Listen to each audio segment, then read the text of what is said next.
सत्य शब्द है जो सार नाम है, इसकी कमाई हमें सतलोक में स्थाई स्थान देगी।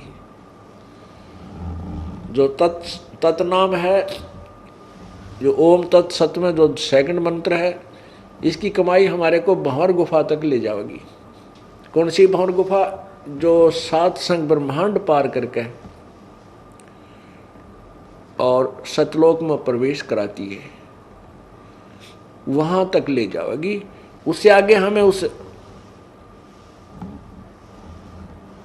सत्य शब्द की कमाई हमारे काम आएगी। अब पुण्यात्माओं,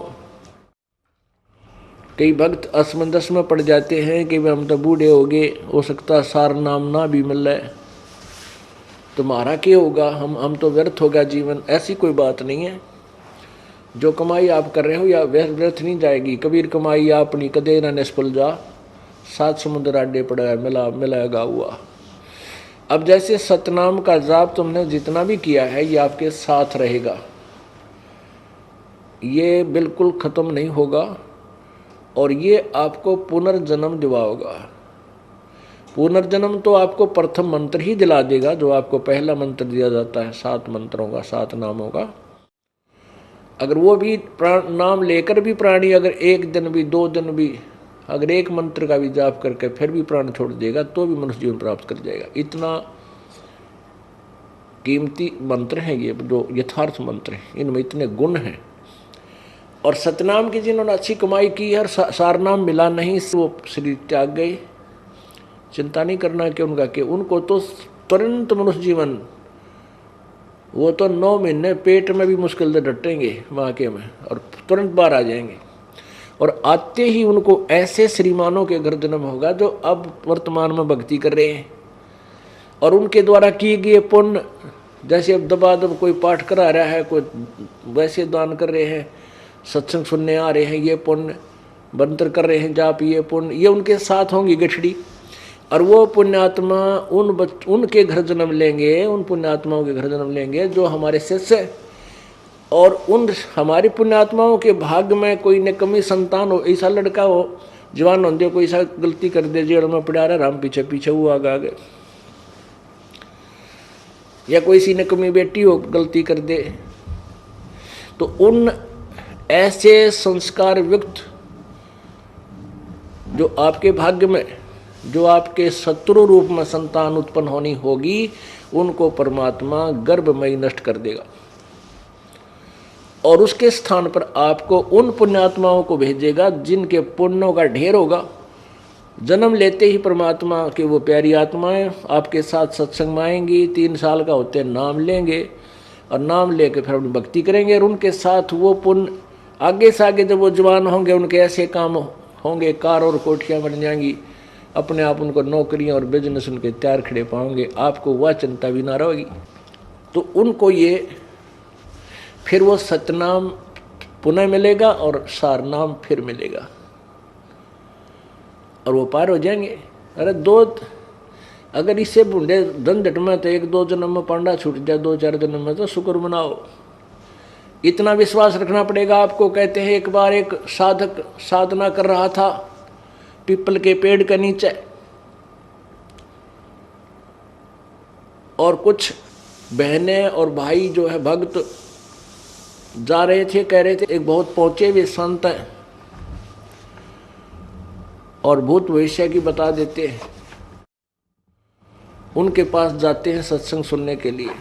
तो उस साधक ने कहा कि भाइयों एक कृपा करियो, बहन भाइयों मेरी, उस महाराज जी से मेरे बारे में ये पूछ के आना कि मेरी मुक्ति कितने जन्म कितने जन्म में पाछा हो जाएगी, कितने जन्म लगेंगे मेरी मुक्ति को। तो उन्होंने जाकर बताया तो महात्मा जी ने कहा कि उस साधक को मोक्ष प्राप्ति के लिए इतने जन्म लेने पड़ेंगे जितने पीपल का पत्ते, जिस वृक्ष के नीचे वो साधना करा उसी के पत्ते जितने हैं, इतने जन्म लेने पड़ेंगे उसको, जब उसका मोक्ष होगा। अब उन बहनों और भाइयों ने रास्ता त्याग दिया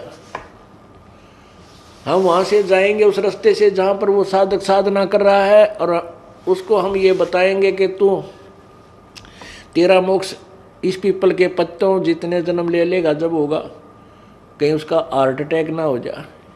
इसलिए वह दूसरा साइड बदल कर दूर सी का 1 एकड़ दूरी का जान लग गए। तो साधक ने आवाज लगाई कि भगत जियो, ए बहनों सुनियो, अरे मेरी प्रश्न का उत्तर लाए क्या तुम, एक बार इधर तो आओ। तो ने सोची भाई चल, हमने सोचा कि ध्यान देगा, साधना बैठा है, पर उसके तो नजर नहीं छिगवाएंगे और बतावेंगे। वो चले गए उसके पास। उन्होंने कहा कि महात्मा जी ने कुछ बताया मेरे बारे में।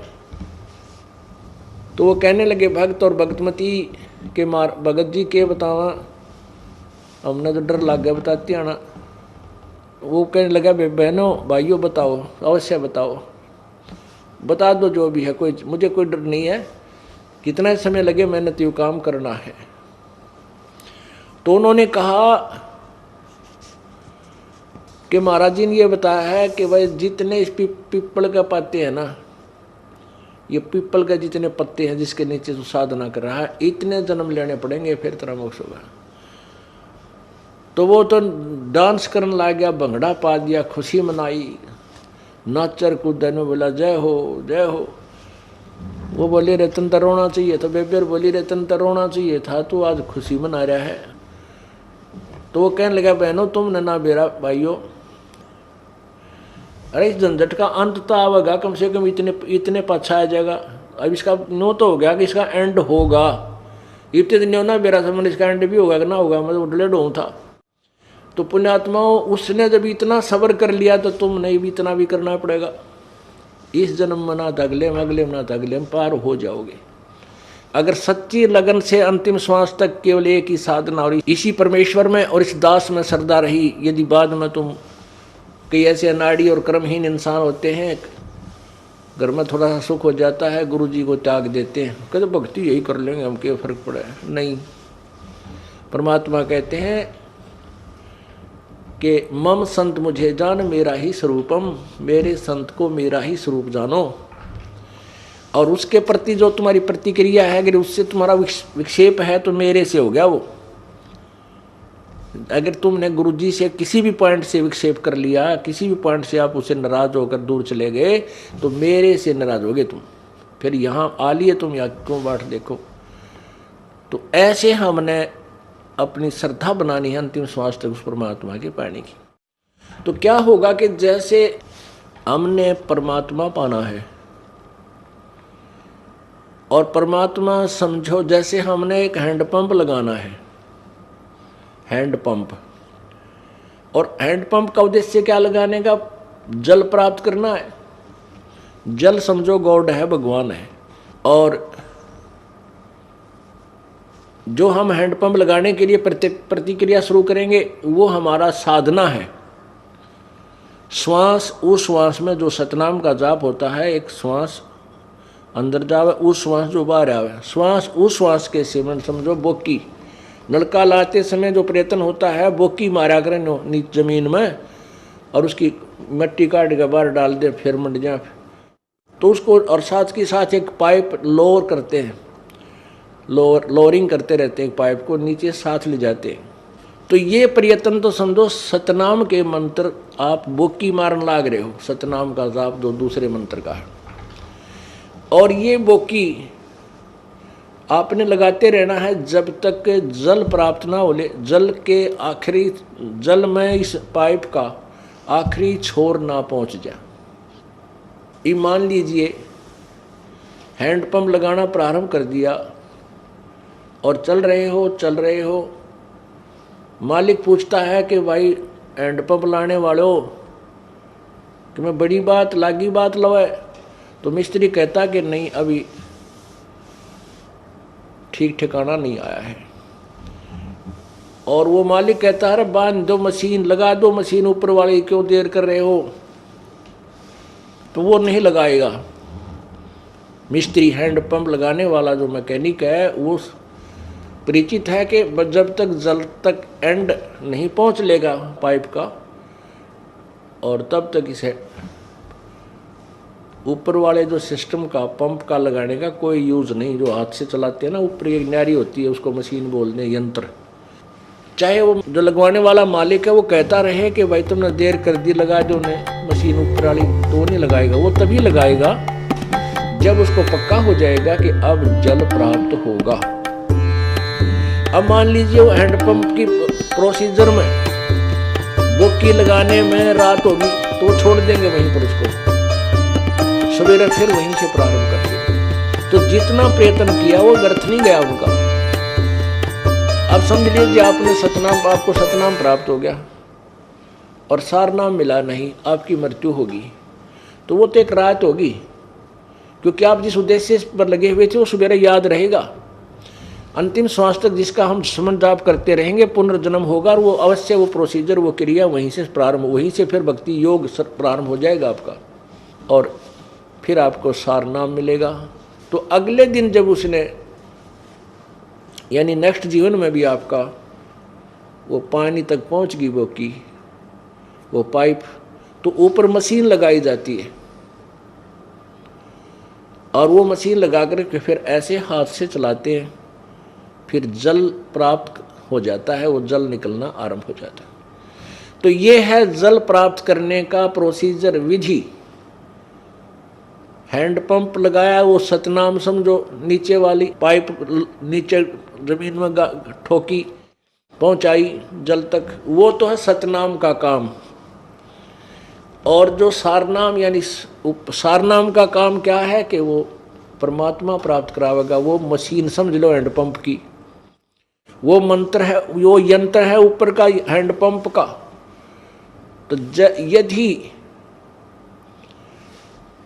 आपको ये सतनाम के जाप करते रहे और बीच में अरुचि होगी गुरुदेव में, भगवान में, आप कहीं और चले गए, छोड़ दिया, त्याग दिया, तो फिर आपका काम सारा व्यर्थ हो गया। आपको फिर आगे ये प्रोसीजर ना जाने कौन से युग में मिलेगा, इस युग में नहीं मिलेगा, इस अगले जन्म में नहीं मिलेगा, जन्म मनुष्य का अवश्य हो जाएगा यदि गुरुद्रोही नहीं हुए। गुरुद्रोही हो गए, गुरुद्रोही का अर्थ होता है गुरु को त्याग देना ही गुरुद्रोही होता है।